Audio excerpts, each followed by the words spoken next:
Hi, good afternoon, everybody. Welcome to another edition of Complete Sports Media. Glad you could join us. I'm Darren Campbell, your host. Well, we've got another amazing UFC card to break down. This one has been very highly anticipated, being the UFC 251 from Fight Island, Abu Dhabi. 3 title fights on the card and an amazing event from top to bottom.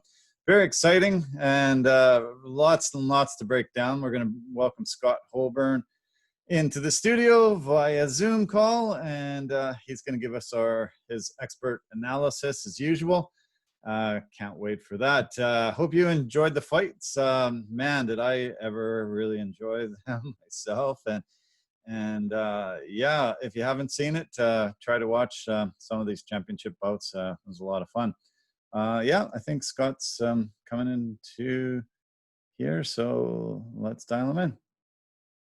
3, 2. Okay. All right. Yeah, I think Scott's on the line. Yeah, happy Monday. What a UFC 251, 3 belts on the line. A lot of fun. I'm sure you enjoyed the card. Yeah, that was a fun night. Yeah. Long night. Yeah, I know. Yeah, it's crazy when it starts. When it starts at 3 and goes all the way till like 10:30. It's and then post-fight show. Yeah, it's dedicated a lot of hours to it. Yeah, I think it set the record of being one of the longest UFCs out there because a lot of decisions, a lot of breaks with guys, getting hit with low blows and things like that. So yeah, it went on pretty long. Yeah, but it was good. A lot of fun. A lot of good fights. A lot of great fights. Yeah. Well, I think the one I'd really like to start out with would be the rematch between Holloway and Volkanovski. It was one of the most contentious fights. The main event seemed to be kind of a blow away for Usman, but a lot of controversy actually with this decision. I had it Holloway winning. You had it the other way. Have you been able to watch it again and still have the same opinion? What are your thoughts on this fight?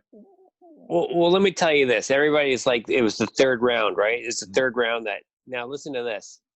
All 3 judges had rounds 1 and 2 for Holloway. Yeah.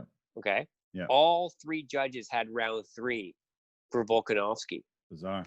One guy gave round 5 to Holloway. Okay. I don't know anyone who gave round 5 to Holloway other than that guy. So I had 1 and 2 for Holloway, convincing 1 and 2 for Holloway, sure. Mm-hmm. like convincingly. Round 3 was razor close to me. I gave it to Volkanovski, and then 4 and 5 I gave to Volkanovski. So you and I were texting, and you were like, "Oh, Max wins." I'm like, "I don't think so." I mean, it could have gone either way. If they would have said, it went to Holloway, I would be like, totally accept that. But I don't accept Holloway winning the 5th. Right. No, not at all. No, I thought that third round is the only one that's in dispute. I think Holloway definitely took the early not on the judges' cards. Right. Yeah, true. But all 3 judges gave the round 3 to Volkanovski, which bizarre which to me it could have gone either way. Yeah. Well, I watched it again. Holloway outstruck him. Max had a little more of the powerful shots, I would say. Maybe Volkanovski, with a few of the hard lefts. Holloway had a flying knee in that round, and the camera didn't quite catch it. They never did show any replays on how much damage that was given on that.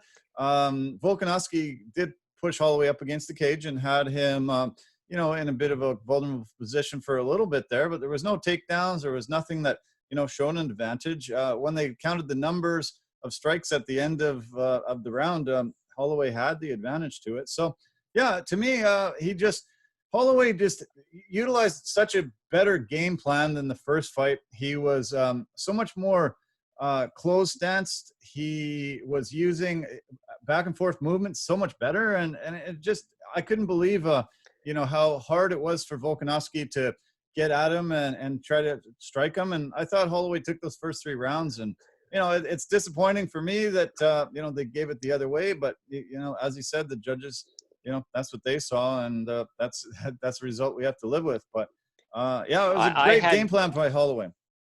I had Volkanovski winning the fight barely. I mean, round 3. I haven't watched it again, right. So I'm only doing it, at first blush, and when you're watching the first time, you got Bisping talking, you hear, all that kind of stuff. That can change. You know what I mean? When you hear them getting excited about certain things. So I'd have to watch it again. But for me, Volkanovski just didn't look like his usual self. I don't know what was going on in those first 2 rounds. You could see at the end of round 2, he was frustrated. Like, he yelled out in frustration.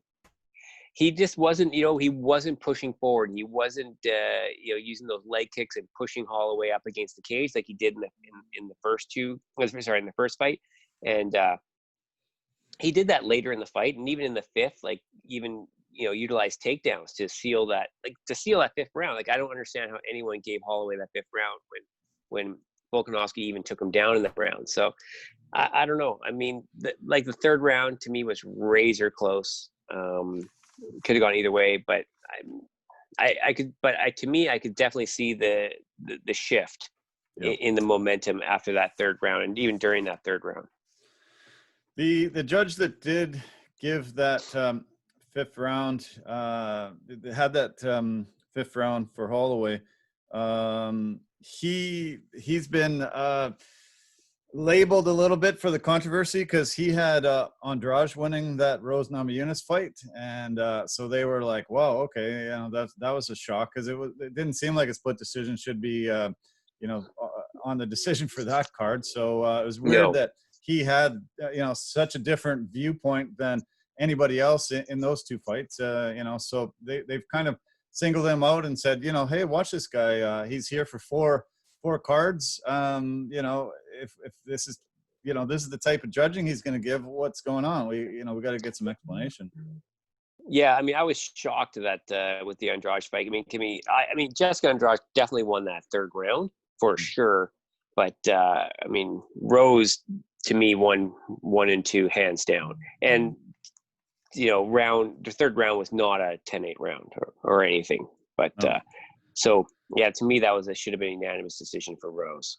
Rose looked phenomenal. She definitely took that rematch and changed her style, and wow, she was just so accurate with her punches. She was able to keep her at length. She was just so dominant. Never really let Andrade get a clinch to her and throw her down like that first fight. It was super impressive by Rose coming back off that loss to her. Absolutely. I mean, Rose looked really, really good, and we know that she can take a punch because she took some big shots in that 3rd round. Andrade definitely had to go for it. But what was surprising to me is that when they showed the cameras in the cornerman, they told Andrade that she was up 2 rounds to nothing. Wow. After the 2nd round. So I don't know, something was off there that night. I don't know. I mean, that happened in a few fights where they go to the corner and the corner would say, "Oh, you're winning this fight. You're up," and not the case. Strange that corners are even considering doing that. You'd want the fighter to just go full out and in the 3rd round, even if it's close, but to just tell them to tell the fighters that they're up 2 rounds when it's pretty iffy. It seems strange. Yeah, very strange. Absolutely. I mean, it's corners. I mean, they don't want to give their fighters a false sense of security, but also too, they don't want them to take unnecessary risks too. But to me, definitely up until that 3rd round, Rose was in complete control of that fight. Yeah. Andrade is, a pit bull. She, has huge arms, just a little compact frame. Wow, she is strong and tough. But the length of Rose definitely, was harming her. She was just not able to get in and get those clinches, do the takedowns. Rose just fought a really, really smart fight. Andrade came on in that 3rd round, like you said, but Rose was way ahead in my opinion. So, good. Yeah, good that honor. was and that was a good fight. I mean, I think we even texted each other. I mean, to me, that being fight of the night was not a surprise. That was a great fight, and I think Rose getting a title shot is really the next logical step, and that's what I'd like to see. Considering if you look at that last fight with Jędrzejczyk against the champion, I mean, Rose handled Jędrzejczyk no problem. So I'm excited to see that fight coming up. Me too. Yeah, that'll be really, really fun. So main event, kind of, what we expected, I guess. Masvidal, do we give him the benefit of the doubt because he had such a short turnaround, 6 days to get ready for the fight? He seemed gassed pretty quick and just didn't seem like the Jorge we've been seeing for the last year and a half, 2 years or whatever. What do you think? He just didn't seem like himself. I think, it's a lot of travel to do. I mean, for both fighters, changing gears 6 days out. They flew out, I think, on Monday to Abu Dhabi, long flight. Then they had adjust a major time change. I think they were fighting at about 9 o'clock in the morning, Abu Dhabi time. And with the weight cut in there, I mean, it must have been brutal on those guys because they both fighters looked pretty gassed after the first or second round. This was exactly how expected to play out, that Usman was going to use his wrestling to push Jorge up against the cage and hold him there. I mean, Jorge's wrestling looked good though. I mean, even though he got taken down, he would get back up. But yeah, he just wasn't able to unleash the strikes that he's known for, because he's definitely the better striker of the two fighters. Yeah. And with Covington, I know Covington's a great wrestler too, but it's not like Usman had a bone to pick with Covington, so he was fine to stand and trade with him. I just don't think he was willing to do that with Masvidal, because Masvidal is just too powerful a striker and too fast a striker. Yeah, for sure. Yeah, Masvidal looked really strong right off the bat. Maybe the first minute or two, he seemed to be, throwing at will, keeping him at range. It was a good game plan. Masvidal was really good on takedown defense. A lot of times he stuffed the takedowns. When he did get taken down, like you say, he got right back up. He wasn't super dominated in that, except there was a lot of clinches against the cage. He wasn't seemed to able to turn it around and get Usman back on the cage either. Usman just grinded it out, and it wasn't exciting, but Usman did what he had to do to take the victory. Yeah, I mean, Usman's a different type of wrestler. He's not like GSP, who used to wrestle in the middle of the cage and set up submissions and stuff like that. Usman likes to push guys against up against the cage. I guess the GSP would do stuff in the takedowns in the middle of their octagon, but Usman likes to push guys up against the cage and just smother them. And yeah, I mean, it wasn't the most exciting thing, but when you're up against a guy like Masvidal, I mean, really, you don't have much of a choice. Yeah. You don't want to stand. Because look at the last couple of guys that stood with them, and look what happened. Yeah, exactly. Yeah. So, yeah, well, it'll be great. I'm sure Usman and Burns will be scheduled pretty soon as Burns can recover from his COVID. He was, for those of you who don't know, it was Gilbert Burns was originally supposed to take this fight, got COVID-19 test on, I think, Sunday. We got the results Saturday, Sunday on the weekend, and got the positive, had to be pulled from the fight. But Burns had earned the title shot, and he'll get another opportunity at Usman.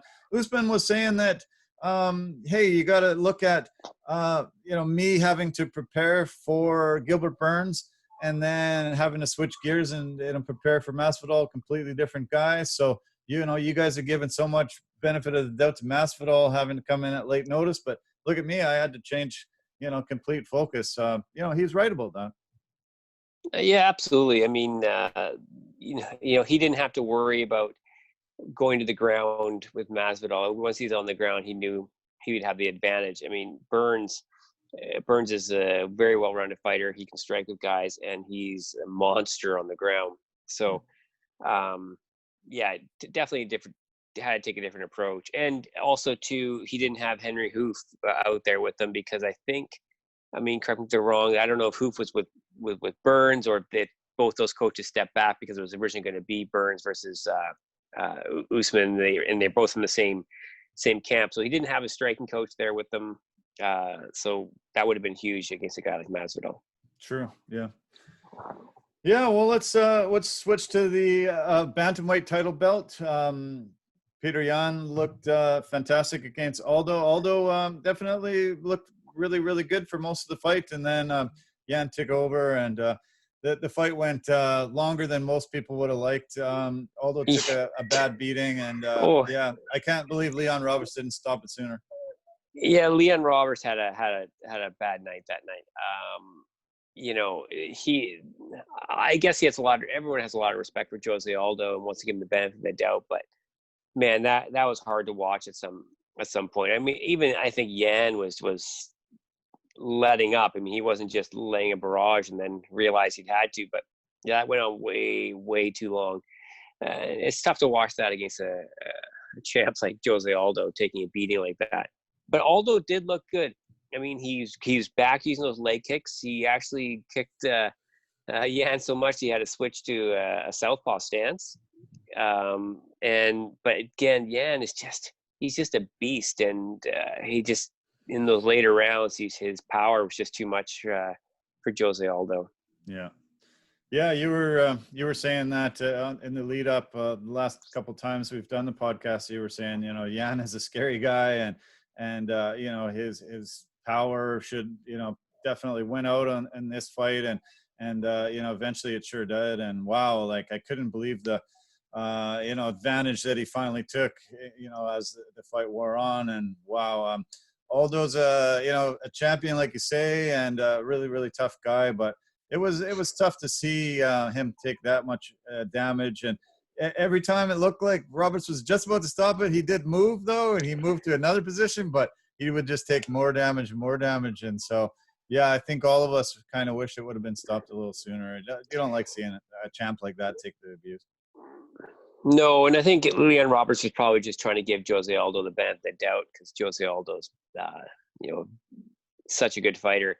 Well, one thing that surprised me about Petr Yan, he had no fear and gave no respect to Aldo's ground game. I mean, he had no problem when Aldo was on the ground getting in there with him. I mean, Jose Aldo on paper is a much better with the jiu-jitsu, and Yan's kind of known as a striker, but Yan was not afraid to go into Aldo's close guard. He wasn't afraid to go after him on the ground. So that was impressive to see. And he's going to need to work on his ground. I think Aljamain Sterling is next. And, you know, I don't know. There's so many guys in that bantamweight division that it's any one of those guys, Cody Garbrandt, Aljamain Sterling, Dominic Cruz, any of those fights coming up, or any of those guys, it's going to be awesome. Yeah, it's going to be. That is such an amazing division. And, yeah, I can't wait for so many of these. Aljamain, you know, has sort of risen to the top of the contenders. And you know, with Yan, you know, it's great to see a boxer. For me, it's great to see a boxer get so high up and, you know, have this belt and you know, quite dominating in, you know, quite a few of his fights. But I hope he can really work his ground game, because Aljamain's coming and he wants to take it down. So yeah, it's going to be fun. But yeah, as I said, it's nice to see the boxer right up in there doing well. So you'd like to see Yan versus Cody Garbrandt? Cody, yeah, that would be the best. Definitely. Someone would go to sleep pretty quick on that one, I'm sure. Definitely. All right, let's switch to the women's flyweight fight. Paige Van Zant was on her last fight of the contract. She's going to be a free agent now. She was really hoping to get a victory, but she was a little overmatched with Amanda Ribas. And wow, that was a phenomenal submission by Amanda. Really, really, really high skill there.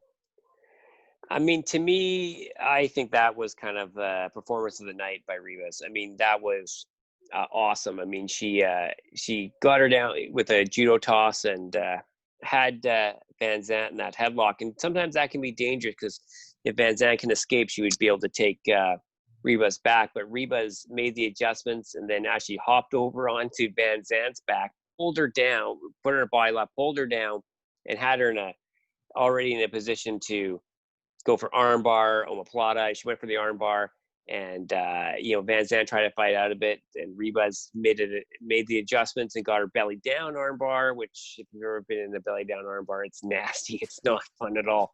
And it was beautiful. That was beautiful jiu-jitsu. And to me, that was performance of the night. I've watched that one again.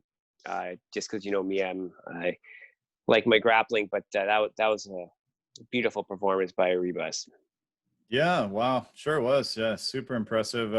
Anytime Paige countered any of the moves, immediately Ribas would, change that, and she got her into compromising position where Paige finally had to tap, and yeah, no, I'm glad that they gave her a bonus, and yeah, it's really great to see high skilled women like that. So yeah, it's a lot of fun. The headliner of the prelim card was quite the KO, Jiri Prochazka. He he was unorthodox, pretty To pretty say the bizarre least. style. He was keeping his hands down. He was showboating. He came in and really took it to a veteran and Oezdemir. Wow, it was impressive debut.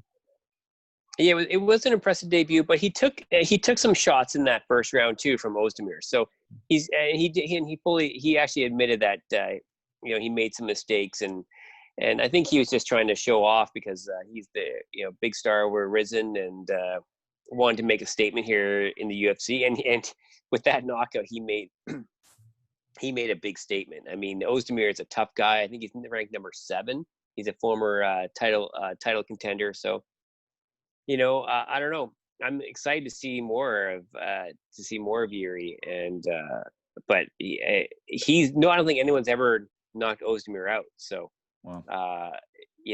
it was pretty impressive to say the least. But yeah, unorthodox for sure. Hands Wow, down, just and hands and down and just moving weird around, and feints, and yeah, yeah. he did take a couple of shots, and I could see Bisping getting a little mad, like, oh man, like, what are you doing? You're gonna get KO doing this kind of crazy stuff, but he was able to take And, the shots and keep at it. yeah, and before he knocked Oezdemir out with that big punch, he got Oezdemir with a head kick.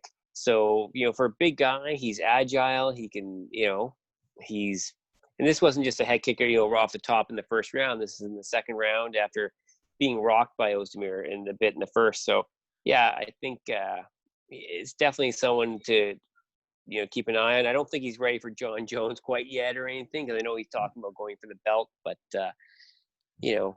I'd like to see him up against a top guy like Santos or Glover Teixeira or someone like that. So Yeah. Yeah, well, we'll see. I'm glad he judged his fight properly. He realized that he had made mistakes, and he took some shots, and he, I guess, wanted to show some flash and dash, and he did good. But yeah, if he faces higher level competition, he could really be waking up in the cage and taking some serious damage. I do want to go to Mr. Finland. What an amazing submission! That yeah, Anaconda choke was super impressive from Makwan Amirkhani. Yeah, you must have loved that. yeah, he looked great. I think there's only a couple other guys. One other guy who's got that many anacondas in the UFC. Amirkhani is always looks good. I mean, his last fight, it didn't really go his way. But fighting a guy like Shane Burgos, he's a top guy. So he made a statement out there against Danny Henry, and he's a guy to keep your eye on. I know you've been talking about Makwan for a few years now, and he sure looks good. Yeah, wow, it was super impressive. I wrote down the other two guys who have that, and I can't obviously find it right now. But yeah, only 2 other fighters have ever had 2 separate fights where they've won by anaconda choke. So we'll get that for you guys next time. But yeah, it's super impressive. I had an opportunity to see him fight and get a chance to meet him and talk to a lot of guys that really hyped him up. And so, just he's been on my radar, and he just keeps getting better and better. And wow, just the transitions he was making and be able to sink that in, and Henry didn't even have a chance to tap. He was asleep. So, and it was nice for Amirkhani to lift his legs and try to help him wake up. But yeah, he was completely out. Yeah, for sure. And I think I expect it to go a bit longer than that, because Henry is. He's a good hitter, and he was trying to fight long. He didn't want to get in tight there and get have Amirkhani get his hands on him. So it was a beautiful submission, and then he didn't even have time to tap, and fortunately the Amirkhani actually let Leon Roberts know that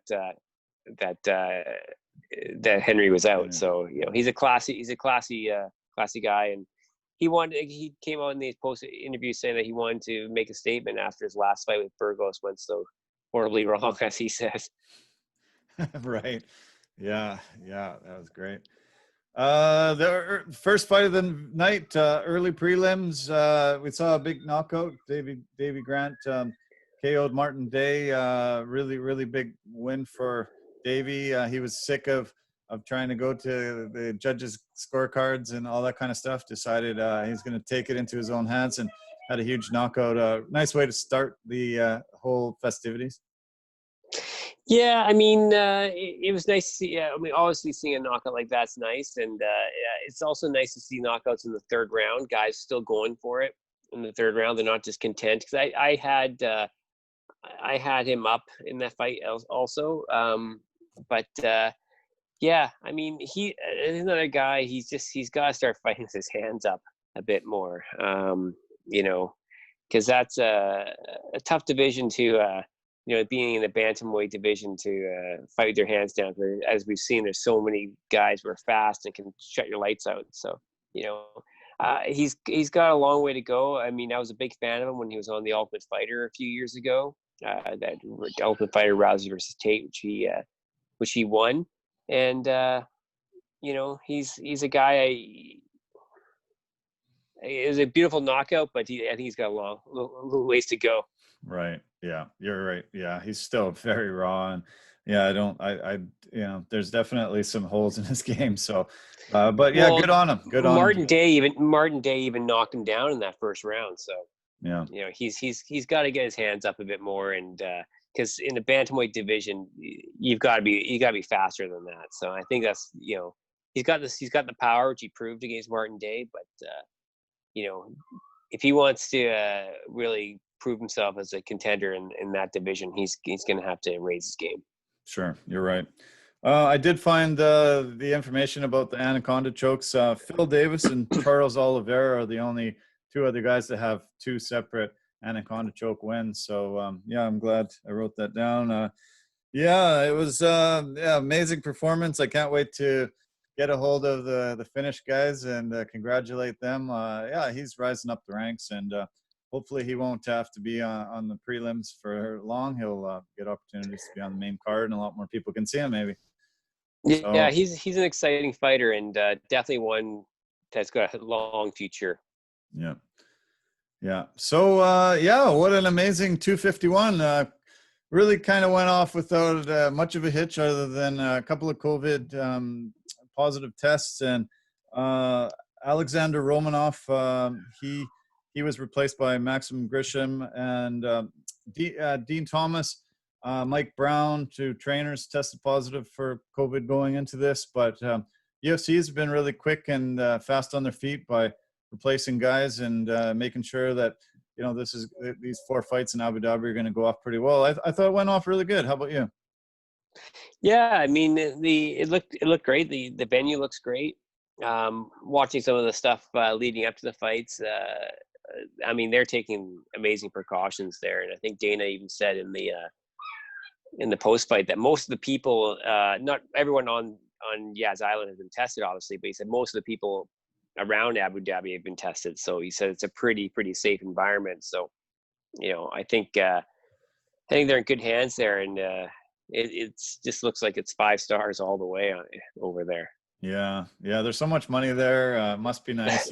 You get treated well. It's like fancy resort. The weather is a little crazy. The heat gets insane, I hear, but yeah, I know that there is so much money that they can pump it in and have a world-class facility, world-class event, and tons for people to do outside of that fighting venue. I think they're able to entertain themselves a bit, and then when they have to fight, they can go into a situation where they're not too worried about COVID. And it seems like a really smart move having this bubble right there. I think it's going to go well the rest of the time. Yeah, I definitely. I don't know what the future is going to hold, if they're going to go back there again later on in the fall, or they're going to stick at the Apex Center. I don't know. I mean, it's a crazy world out there right now, and I mean, I'm glad to see that UFC is still going, and so far everyone's been recovering well. Like I heard Jacare is fully recovered, and so it's hopefully the UFC keeps going. I know Dana's been talking that he's preparing himself for a second shutdown, but I think having the Apex Center and Yaz Island as their two options, I think they should be able to keep going. Yeah. Well, Yaz Island was kind of necessary in Dana's mind and UFC's mind that the international fighters would have a place. It wasn't as crazy of a flight, as well as not having to worry about coming into the U.S. and crossing border, being international. So there are American fighters on these cards, but a lot of them were to showcase the international fighters. A lot of them haven't been able to fight since March, or even sooner, even longer, and so it's been great. One event so far. We have a second event coming up this Wednesday, and you and I are going to break this down a little bit. What do you think of the main event? Calvin Kattar and Dan Ige. I think it's going to be a pretty great fight. Oh yeah, I think so too. Calvin Kattar to me is probably one of the most underrated fighters in the UFC. He's an excellent fighter, and he's going up against a guy who is on a 6-fight winning streak with Dan Ige, and he's hungry. He's a guy who wants to. He's on a mission. Dan Ige. He wants to prove to the world that he's a top fighter. And I know there's a bit of controversy about his last fight against Edson Barboza. It was a split decision win, and I think a lot of people had it going the other way. So I think he's going to want to come out and make a statement. But Calvin Kattar, I mean, he's something else. If you look at that last fight he had against Jeremy Stevens, he's a ruthless fighter, and he's awesome. I mean, he's again a boxer, a Muay Thai fighter as well, and to me, he's one of the most underrated guys in the UFC. I mean, I think he's ranked number 6 now at featherweight. So I think Dan Ige is going to have a tough time. Yeah, I think you're right. Kattar's knockout of Stevens was pretty great, and he's looked fantastic. He had a huge win over Shane Burgos, beat Andre Fili. He got a TK over Lomas, Fishgold. I mean, he's looked super strong. He had those couple. He's had a couple of sort of against Zabit Magosharapov, who again is a unorthodox fighter, kind of hard, but none of those guys stopped him. I think he also against Renato Morisano is his other loss. So lost I mean, decision against yeah. Against two kind of tough unorthodox fighters, and I mean, he came back after that Zabit loss against Jeremy Stevens, and again made a statement. And I think he's going to do the same thing against Dan Ige. But I'm excited. I mean, because it's fun to see some of these guys getting a shot, like a guy like Dan Ige getting a shot against a top 10 opponent like that. It's great. Yeah. Well, six wins in a row. It really speaks a lot. That definitely was a controversial decision over Barboza, but counts as a win, and he's been able to have some really great performances. He beat Mirsad Bektic. He beat Jordan Griffin. Beat Danny Henry. Got a fight bonus for that. He's beat Kevin Aguilar. A lot of really great fights for EJ, and I don't think he's very known. I think a lot of people are underestimating him, and I think he should give Kattar a run for his money. Kattar's got 11 knockouts out of his 21 fights, and he's been able to have some really great performances against some very top competition. I didn't think he did very well against some of the wrestling. But when it's a stand-up fight, he seems to be, pretty elite. Yeah, I mean, again, Dan Ige may have a bit more of a advantage on the ground. He's a black belt in Brazilian Jiu-Jitsu, a brown belt in Judo. But I don't know. I think Kattar's boxing and kickboxing is so good. I think Ige is going to have a tough time with it. I mean, definitely he was a NCAA Division III wrestler, Ige. So definitely on the ground, I think you're right. I think he's got the advantage, but Calvin Kattar is a well-rounded fighter. He's been doing it a long time. And I think he's going to knock Dan Ige out. I mean, last couple of fights, Dan Ige has been split decisions. So he needs to come out and really put on a dominant performance if he wants to start moving up the rankings. But to me, Kattar is he's just too good. He's too good, too underrated, and I think you'll see that on Thursday night. Yeah. Kattar, I heard it was rumored that Josh Emmett was next for him, and then Josh Emmett blew out his knee and can't compete for a while. Had some successful surgery, I hear, but yeah, we'll see what comes out of that.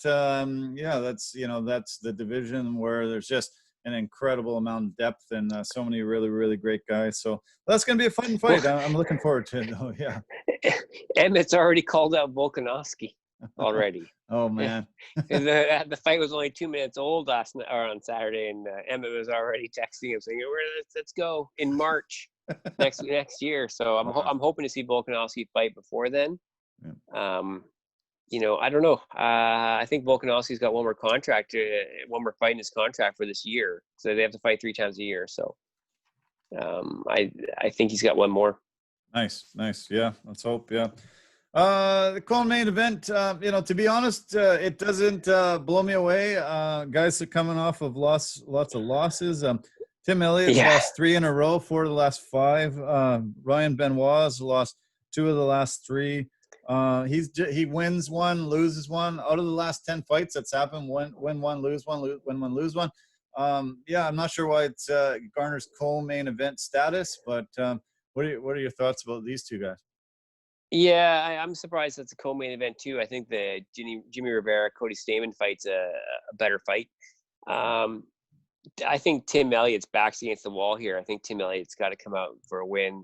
He hasn't looked that great since he had that title fight, after being on the Ultimate Fighter, the title fight against Mighty Mouse. So I think Tim Elliott has to come out, and he just hasn't looked the same. I don't know. He used to have such unorthodox movement, kind of almost like a mini Dominic Cruz, but his last fights he's been more flat-footed and he's getting caught. So I don't know.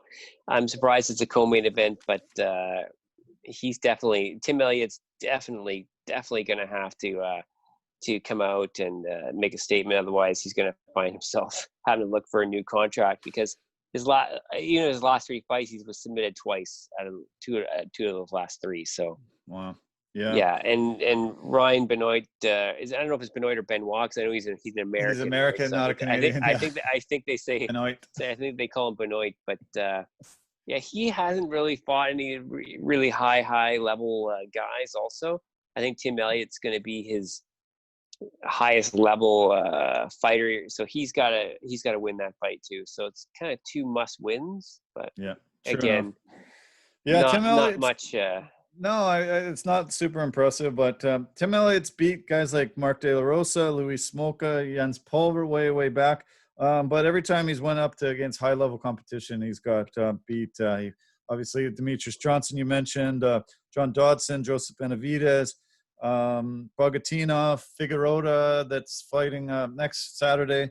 Lost all of those, and so yeah, no, I'm surprised. I think that should be down the card a little bit. Let's talk about the Jimmy Rivera Cody Stamann fight. Jimmy Rivera has lost 2 of the last 3, but look at the competition he's faced. Petr Yan, Aljamain Sterling, Marlon Moraes, beat John Dodson. He's just had some fantastic wars. He beat Almeida Faber too. Yeah, he beat Uriah Faber, Ricardo Almeida, Alcantara. Like, I can't believe all the competition that he's faced at high level for years and years and years. Beat Uriah really well. Yeah, Jimmy Rivera is a really really good fighter, and I mean he went to the distance with Petr Yan, and he even had Yan some trouble with his leg kicks and stuff like that. Again, losing a guy like Petr Yan or Aljamain Sterling, I mean, those guys are world class elite fighters. He's a guy that Altera is his name. He's 31 years old, so he's got to turn it on if he wants to move up in the rankings. He's ranked number 9 right now. Cody Stamann. I mean, this is a featherweight fight too, I think. So he's moving up a division up to 145. It's 145, yeah. Because the rest of those fights were all bantamweight fights. So Right. Rivera's not a tall guy, but he's thick. Yeah, so okay. maybe not having the weight cut will be helpful with him. And but Cody Stamann, I mean, can't say enough about him. I mean, having to Cody Stamann, I mean, losing his brother just before his last fight. So, I mean, it's nice to see him back in the octagon right away. Yeah. Cody Stamann, his brother died on May 27th. So, yeah, still very fresh. He had a fight since the hiatus. He fought against Brian Kelleher and had a nice win. And, he looked super great emotional. against Kelleher. He looked really great against Kelleher. You're right. Yeah. So, yeah, I think it's a good matchup. He also had a fight against Aljamain Sterling, lost, but had a good battle. Aljamain Sterling Aljamain Sterling is a beast. He's such a great fighter. So anyone, there's going to be a lot of people have losses on their record against Aljamain. So yeah, but I'm excited about this fight. I think Cody Stamann is a really exciting young fighter. He's just turned 30, and I think he's got a big future ahead of him. So I think this is going to be a tough challenge against a guy like Rivera. I think Rivera is going to look really good up at featherweight. And again, this is also a featherweight. I know usually Stamann fights at bantamweight, so I don't know if they put this fight together sort of last minute, and that's why they're fighting at featherweight. But these are guys that may actually look better at featherweight than they did at bantamweight. Yeah, possibly. Yeah. You've been a big proponent of guys fighting at their normal weight, and maybe we'll see them not so dehydrated and not so depleted. Let's hope. Number 9 against number 10. I think whoever can pull off the victory here should move up the rankings. And Jimmy Rivera's 22-4, Stamann's 19-1, great records, and they've faced really great competition, like I've said many times. So let's hope Wednesday turns out to be great. Tons of other fights on the card, but a lot of no names, a lot of up and comers, a lot of international fighters we don't know a huge amount about, but that usually ends up being some of the most spectacular fights you're ever going to see. Some of them just not really great on defense, but they just love to trade and bang, and they're getting opportunity, first time in their life getting a UFC shot. And I always recommend try to watch as much of the card as you possibly can. I'm looking forward. It's nice that there's a middle of the week cards now too. Yeah, absolutely. I mean, I think wasn't Edgar supposed to be originally on this card? So I think that's may have been why they've moved it to they've moved him to a different card. So maybe that's why the Tim Elliott fights moved up to being the Pedro Munoz and Frank Edgar were supposed to fight. Okay.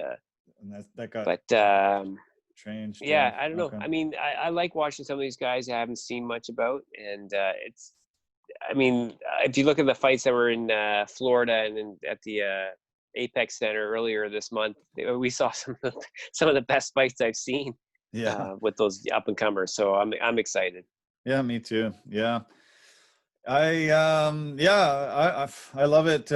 Just keep bringing them on. The more fights, the better for me. And totally, it's a real treat to have 3 cards in 7 days. So Saturday was it Wednesday or Thursday? I don't know, because it says it's in July 16th, but I don't know if that's in Abu Dhabi or if that's our time. But I think it was Saturday, Wednesday, but yeah, we'll check and make sure. Yeah, but But yeah, that many cards coming fast and furious is really great for me and you and many of the fight fans that are tuning in here. I want to take you back in sort of a time machine and take you back to two cards where three title fights were on the line, like this just happened this past weekend in 251. It's always hard to remember the numbers, in my opinion, but UFC 217, we got together and we watched three title fights on that card, and they were all upsets. I'm going to mention them and just take me back to that night. It was one of the best fight cards I've ever seen. Amazing to see the belt change hands on all three occasions. GSP beat Michael Bisping. Yeah. GSP came out of retirement, had been on the shelf for about 4 years, and decided he wanted a second belt and opportunity at Bisping. And it wasn't really like a huge shocking upset, but to be gone from the sport for that long and fight a guy that has been fighting the whole time and has the belt, GSP was able to come in and solidify his Hall of Fame status, and that night was amazing. And come in at 185, come in at a weight class higher. Yeah, it was amazing. I mean, everyone was chanting. Well, of course we were in Canada, so everyone was chanting GSP after that win. But yeah, that was a fun night. I wasn't too happy to see Cody Garbrandt lose his belt, and again, and then that was. Yeah, Dillashaw and Rose. Cody, yeah, that was a shock. I thought that was a shock. I thought Cody was going to take it. TJ was, I guess they ended up finding out that he was doing steroids, but TJ had the huge upset and big victory there. I know I was shocked. I think most of the people were shocked. Considering that Garbrandt almost knocked TJ Dillashaw out at the buzzer at the end of the first. Yeah, that was a big upset. And then that's the first fight with Rose and Joanna, right? And Rose put on a clinic that night. Holy smokes. Did she ever? Yeah. And Joanna had spent the few years previous to that looking unbeatable. She was just dominating her competition, and really nobody else was coming even close to taking her out. And then Rose just came in and just had a phenomenal performance and was able to raise her hands in victory and scoop the belt off of Joanna. And that was one of my favorite cards of all time. So that is a good card. That's when Stephen Thompson fought Jorge Masvidal, and Paulo Costa fought beat up on Johnny Hendricks and knocked Johnny Hendricks out. I think that was. I think it might have been Johnny Hendricks' last fight in the UFC. I think that put him into retirement or into bare knuckle fighting, whatever he's doing now. But that was a good card. That was a fun night that night. And, I think it was, James Vick versus Joe Duffy, Open St. Preux versus Corey Anderson. That was a good fight. That was a good night. Yeah. And I want to take you in a time machine way, way, way back. The only other time it's happened where there's three title fights on the same night, UFC 33. So we're talking back to the old Tito days, Chuck Liddell days. Tito Ortiz won the belt. Jens Pulver won the belt, and Chuck Liddell was able to, win his, continue his reign, and that's going way, way back. So it's amazing that we saw that this weekend. 3 title fights. It's only happened 3 times in history now, and to be all the way back to UFC 33, then 217, and now 251. Pretty shocking that it's been that rare. Yeah, I mean, I was looking at that card now. That's when Jen Pulver was fighting, and it's crazy. I mean, it's super exciting to have that, and I'm sorry, just looking at the card here. Yeah, there's some good fights that night with Chuck Liddell and Bustamante versus Chuck Liddell. But yeah, I mean, it's fun having that many title fights like that. And to me, that the GSP night though, that's definitely that's going to be one of the nights here. I think us Canadians are going to remember for a long time. True. Yeah, you're right. Yeah. No, that was super, super fun. There's cards that stand out for me. That one will and always has UFC 100.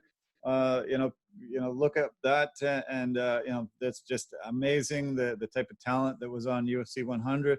Some of the fights, the fight card that I got to see live in Toronto, another GSP victory there. 55, 60,000 fans there. Another night that will go down in history. And just any standout for you outside of those ones that I mentioned? Yeah, I mean, I was always expecting UFC 200 to be another big one, and it had some good fights in it. Daniel Cormier versus Anderson Silva. I would have liked to have seen that go to be a 5-round fight because it made it a 3-round non-title fight. And by the end of that 3rd round, Anderson Silva was coming on against DC pretty good. So I would have liked to have seen that to be a 5-round title fight. And I think you might have seen a new light heavyweight champion there if Anderson had a couple more rounds in him. Yeah, that's great. Yeah, nice to point that out. I was at Madison Square Garden, correct? That UFC 200? UFC 200, yeah. Yeah. No, T-Mobile Arena. Oh, okay. All right. I thought it was MSG. Okay. Yeah, that was a historic one. I know they hyped it up a lot because UFC 100 was so massive. And I remember Dana White saying, wow, I didn't really even realize it was supposed to be a big thing. Oh, we better stack the card. And then they did. And then 200 came along, and people were talking about it for a long, long time, looking ahead. And then they ended up stacking it pretty darn good. And some of the Conor McGregor, cards will stand out in my mind for forever and ever. Just so much notoriety and hype around that. And obviously when Conor fought Floyd Mayweather, we got together and watched it in your backyard, had a little barbecue, and that was a really memorable night. So yeah, it's nice to look back on some of these great cards. And UFC 251 really made me think about how rare it was and how special it was that we got an opportunity to see so many belts. None of them changed hands. They all stayed in the hands. That vacant title, I guess, obviously new, but it was a lot of fun this weekend. I really enjoyed it. Yeah, I'd like to see Masvidal get another shot with a full camp. Unfortunately, that fight kind of turned out to be the fight a lot of people were worried that it was going to turn out to be. Yeah. True. Yeah. Well, hey, this hour has flown by as usual. Really great breakdown. It's really nice to talk about UFC 251 and then talk about UFC Fight Night 172 on Wednesday. I'm glad we had an opportunity to do this again, Scott. Thanks so much for your time today. I appreciate it as always. Thank you for having me. I'm always happy to come. I'm always happy to talk fights. You know that. Yeah.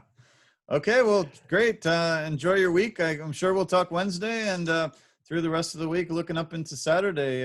Take care of yourself and enjoy your fighting. I hope you get to do some training with the kids and on yourself, hopefully very soon. Thanks so much. Okay. I'll talk to you on Wednesday. All right. Perfect. Sounds great. Thanks, Scott. Bye. Bye-bye. Okay. Yeah. Wednesday. Wow. It's coming along fast. It's already Monday, and we're breaking down the UFC 251 and looking ahead to UFC 172. Lots of really great matchups on the card. Probably a lot of names people aren't going to know, but as Scott mentioned, look at all those great cards out of Florida. Some of the ones in UFC Apex and went to Vegas have really turned out great. And, so many of these young up-and-comers, people that have been fighting on regional circuits are finally getting an opportunity and they want to seize it. They want to showcase themselves. Jiri Prochazka, had a fantastic performance in his debut, and suddenly people know who he is, and he's going to get an opportunity to change his life. Gets $50,000 bonuses, and really can solidify his mark in the sport and get probably longer contracts, 3 to 6 fight deals, and it's really fun. So.